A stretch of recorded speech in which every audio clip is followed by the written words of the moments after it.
Интервалът между 1912-1945 година представлява един вълнуващ период от най-новата история на България.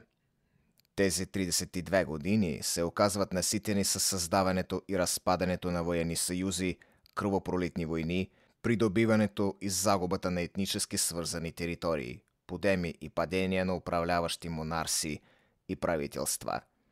И всяко следващо събитие в тази верига е неразривно свързано с предшестващото. В този проект представяме кратък преглед на историята от годините 1939-1944, когато още не възстановена след катастрофата от предишните войни България се оказва въвлечена в водовъртежа на Втората световна война. И един от най-ярките епизоди на това време е героичната защита на българското небе. Подвиг, извършен от българските пилоти, изправили се самоотвержено на пътя на многократно превъзхождащата ги въздушна армада на противника, въпреки своята недостатъчна численост, подготовка и въоръжение.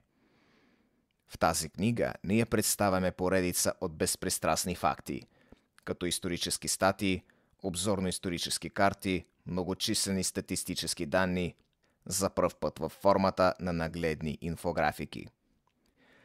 На читателя оставаме сам да прецени и да си направи извод за това, възможен ли е бил друг сценарий на развитието на историята и доколко са били прави или са грешили държавните управници, като са вземали решения, които са определяли съдбата на България и нейния народ за много години напред.